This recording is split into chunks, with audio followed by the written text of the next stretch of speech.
Hi there. I'm going to do a review for Armageddon. This movie came out in 1998, and in some ways, it kind of epitomizes all the best and worst features of the 90s for movies. Um, the further we get away from this movie in time, I think the worse that it actually gets. It's when it came out, it was a nice film. There was at the time it came out, there was a big run up of asteroid and meteor movies, so it kind of fit in its place. But the further away you get from it, the kind of the more silly it gets, the more stupid it gets. Nonetheless, it's meant to be a pure, fun, thrilling action movie, and not much more than that. There's not a lot of brains going on in this movie. The whole point of it is that a amateur astronomer finds an asteroid the size of Texas out in space. Yeah, and the whole idea is that they got to figure out how to stop it because it's only got 18 days. This is a movie directed by Michael Bay. J.J. Abrams was, of course, one of the writers. Tend to not realize J.J. Abrams was even involved in this film. This is a little bit before anybody knew who he really was. Yeah, it's got Billy Bob Thornton, Bruce Willis in it, and it's such a silly film. The further you get away from the timeline of the worse it kind of actually gets. It gets so silly. I mean, it's a big, dumb, fun movie. That's about all it is. It's so bad. You get these. The government has to enlist the help of deep core oil drillers because, of course, they find an asteroid out in space. It's about 18 days away from hitting, and of course, they have no options to deal with this thing. So they have to basically enlist the help of these oil drillers, who, of course, they have to take away from all their homes or whatever. And it's a rather amusing movie to watch because I don't know. It's got the silliest premise of you have to train oil drillers to drill to do this work. I'm not sure why they would grab oil drillers for this purpose. I guess they think they're the best option considering the fact that I can't imagine how they would do any better than any astronaut would be able to do in this situation, given the fact that in terms of who gets on this ride, it was just so silly. I mean, of course, the U.S. government is showing to be kind of a silly government where they end up stealing the patent rights to Harry Stamper's work. He built a mobile drilling platform rig or whatever. It was supposedly this really cool one.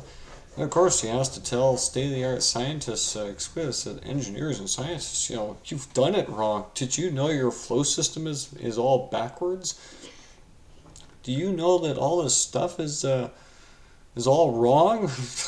Let me guess, you've been chewing up rotors and you can't figure out why. I mean, it's just so silly.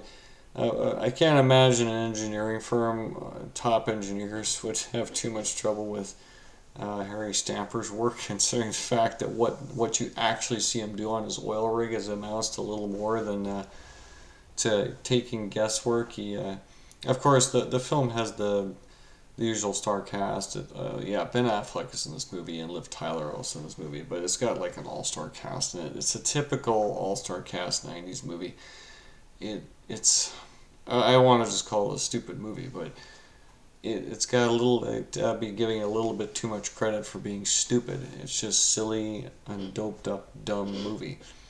Um, yeah, I mean, hire an oil drilling team to go out and try and deal with an asteroid. I'm like thinking, I mean, at the time it seemed like a relatively not too bad concept for a film. It didn't seem that bad, but uh, runs into a problem where it's trying to be too much of a film. It's a typical Michael Bay film, I guess. It's kind of like watching Transformers. Lots of action, lots of stuff, lots of visual effects. Unfortunately, this movie is not as good as Transformers. Well, it's not as good as a lot of movies. It's actually, again, the longer you go on from this movie, the worse it actually gets because it really was a movie of its time. It was a movie of 1998. I mean, the other Meteor movie that came out the same year was actually a better movie because it contained a much more plausible premises. I mean, never mind that you're trying to send astronauts out to do some drilling on a meteor in the first place, but I mean, when you have to enlist the help of oil drillers on an 18-day schedule to get this deal done, I mean, none of these guys, actually, funny because actually none of these guys, there's only like two of them that are actually in proper shape to be going out on a spaceship, period. All the rest of them are not in a position to be doing that. They wouldn't make the cut. The reason why the one engineer, the one lab scientist brings up about the fact that he was concerned about the safety of this crew, and it really has got some truth to this notion that these guys are not really the best you want to be sending out there. Of course, Billy Bob has no other choice in the matter to use these guys. Can they physically survive the trip?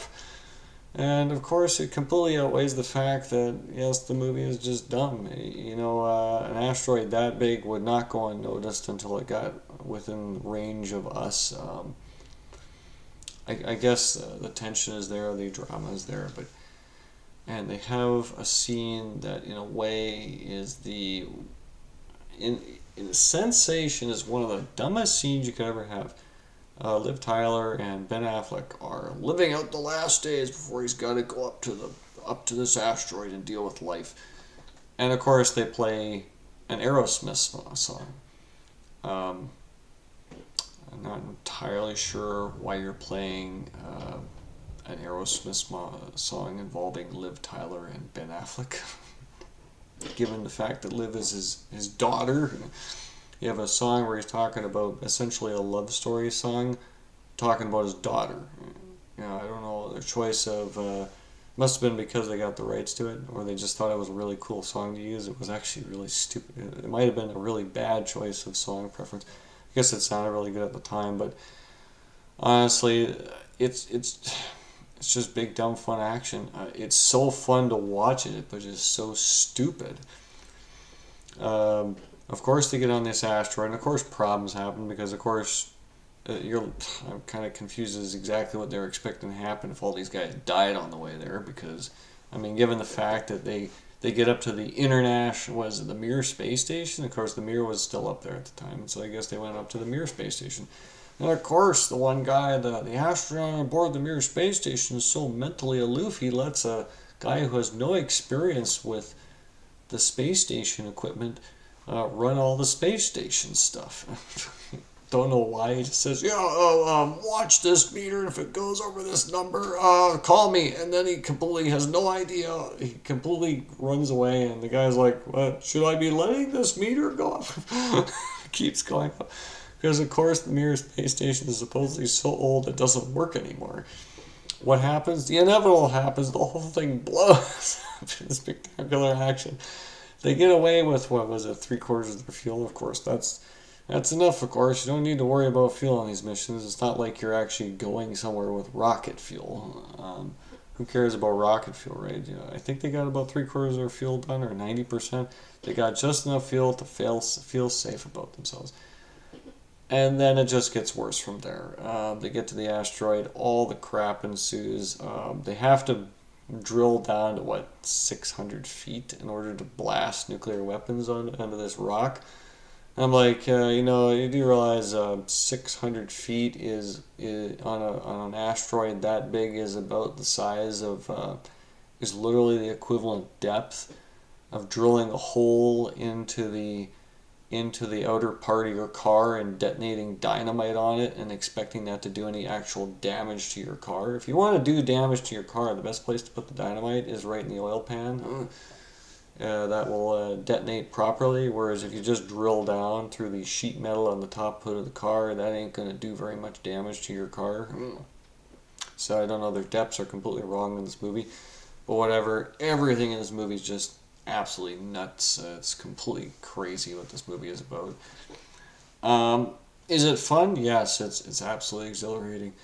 But again, the longer we get away from it, the worse all that humor gets. It just comes off as just too much stupidity at the very least.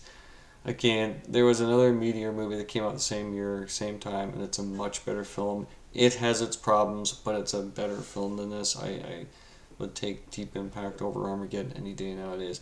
Believe it or not, at the time, I was kind of mixed on both. Armageddon, I thought, was a relatively good film at the time for what it was, but I mean, the way it ends, they bust the rock open with 600 mil. Actually, they didn't even get to 600 feet. They barely got to 600 feet. They blast, and of course, the whole thing splits in half. I'm like, you're not splitting that rock in half at 600 feet. You'll basically you're basically drilling down to the surface. For equivalent depth, if you're gonna you put some TNT in your car or some any kind of explosive in your car, you're basically drilling through the top layer of sheet metal. I'm not talking about all the way through the hood, by the way. I'm talking just the top layer of sheet metal, that skimpy part of aluminum. That's about the equivalent drill depth on this asteroid is 600 feet on an asteroid that is far larger than, what is it, 40 miles wide, 500, 200 miles wide. I don't even know if they specify a true size to this rock, but it's the size of Texas, and Texas is, you know, more than 400 miles wide. So to drill 600 feet on a 400-mile wide chunk of rock is absolutely bonkers. I don't know where he came out with that drill depth. I guess they just pulled that one out of their butts or something like that. But yeah, for all those who love big dumb fun movies, this is a perfect movie. For all those people who expect a little bit more brain power in this movie, I mean, again, at the time, it was all right for what it was. But every time I watch it, it just gets worse. With every passing viewing, it just gets more bonkers. It's just more ridiculous. But yeah, I don't know. It's a Michael Bay movie. It works out in the end. Okay, cool.